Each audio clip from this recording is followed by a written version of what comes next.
নমস্কার বন্ধুরা, আজ হচ্ছে শুভ রথযাত্রা। তো বিকুতুরির পক্ষ থেকে আপনাদেরকে জানাই শুভ রথযাত্রার অনেক অনেক শুভেচ্ছা ও শুভকামনা। আশা করি আপনারা সবাই ভালো আছেন। তো কেমন আপনাদের রথ কাটছে অবশ্যই জানাবেন কমেন্ট করে। তো দেখতে থাকুন আমাদের ভিডিওটা।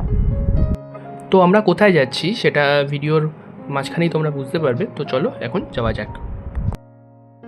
তো ইতিমধ্যেই আমরা এসে পৌঁছেছি বেহালার শখের বাজারে অবস্থিত জগন্নাথ মন্দিরে, যেটা প্রায় আনুমানিক 200 বছরের পুরনো। তো জগন্নাথ, বলরাম ও সুভদ্রাকে তৈরি করা হয়েছে আজকের জন্য বিশেষভাবে। দেখতেই পাচ্ছ তোমরা সেটা ফুলমালার সহযোগে। আর এখানে কিন্তু বিশাল দর্শনার্থীর সমাগম হয়েছে ইতিমধ্যেই সকাল থেকেই। আর এখানের যে রথ তৈরির কাজ চলছিল প্রায় বেশ কয়েকদিন যাবৎ, সেটা আজকে সমাপ্ত হতে চলেছে, সেটাও আমি আপনাদেরকে দেখাবো। আর এই যে সকালের যে দৃশ্যটা, সেটা আমি আপনাদের সামনে তুলে ধরছি। দেখতেই পাচ্ছ কত সুন্দর লাগছে জগন্নাথ, বলরাম ও সুভদ্রাকে। তো আপনারা ভিডিওটা দেখুন এবং সকলের কাছে শেয়ার করে দিন, যাতে সকলে দেখার সুযোগ পায়। দেখুন প্রভু জগন্নাথ দেবকে আর সুভদ্রা বলরাম দেবকে কি সুন্দর করে সাজানো হয়েছে এই মন্দিরে। আপনারা কি জানেন যে এই রথের দড়ি টানায় কতটা পুণ্য লাভ হয়? তো সবাই তো আর মাহেশ বা পুরী যাত্রা করতে পারে না, তাই মানুষ চেষ্টা করে যে তাদের কাছাকাছি যে রথ উৎসব হয় সেইখানে তারা যেন যেতে পারে এবং রথের দড়ি টানতে পারে এবং নিজেদের পুণ্য সঞ্চয় করতে পারে।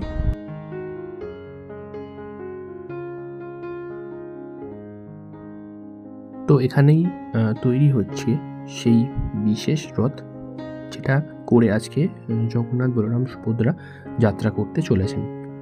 তো দেখতেই পাচ্ছ কত সুন্দর করে ফুলমালা সহযোগে এটাকে তৈরি করা হয়েছে এবং খুব সুন্দর হাতের কারুকার্য যে শিল্পী এটি বানাচ্ছেন।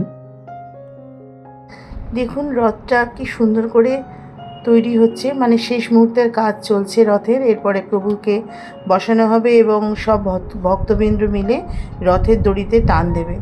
তো এখানে খুব সুন্দর করে রথযাত্রা হয় এবং তার সঙ্গে সামনে শোভাযাত্রাও যায়। তো আপনারা অবশ্যই দেখতে পারবেন কি সুন্দর করে সেটা হচ্ছে।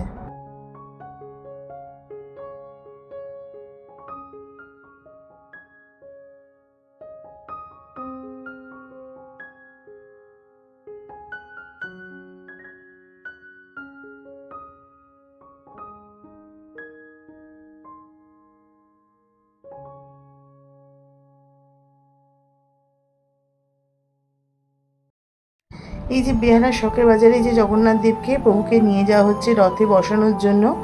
প্রভুর যে রথের যে পতাকাটি থাকে সেটা সবসময় হলুদ রঙের থাকে, কারণ জগন্নাথ দেবের প্রিয় রং হচ্ছে হলুদ। তো এখন বিকেলবেলা প্রায় 4:15 হতে যায়। তো ইতিমধ্যে আমাদের বরিশার এই রথ কিন্তু তৈরি হয়ে গিয়েছে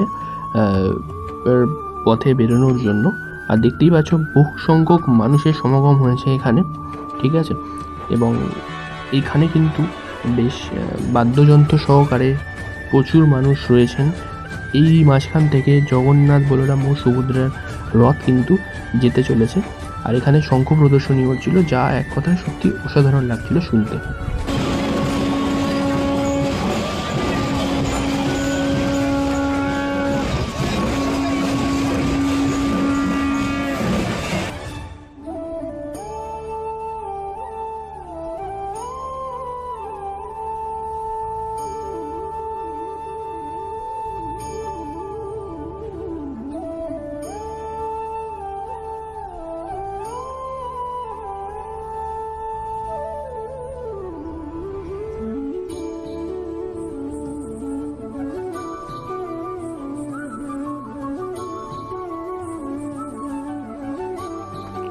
তো দেখতে দেখতে রথ কিন্তু এগিয়ে আসছে।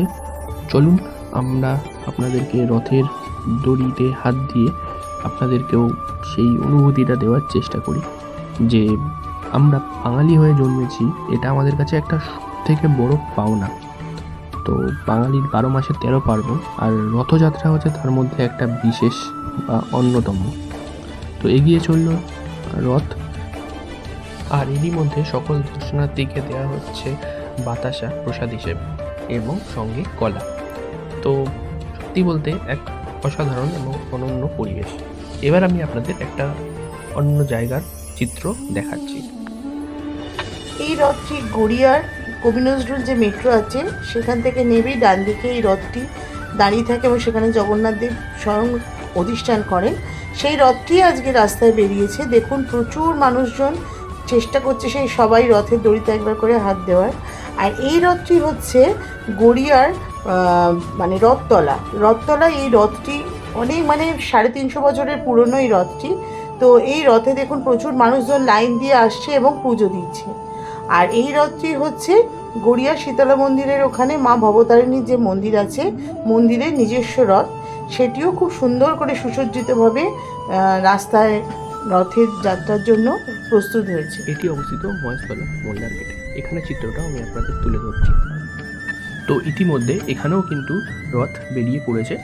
জনসাধারণ কিন্তু সেই রথের দড়িতে টান দিয়ে সেই রথটিকে নিয়ে এগিয়ে চলেছে এবং এখানে যে জগন্নাথ দেবের ছবি সেটাও আমি আপনাদের সামনে তুলে ধরছি।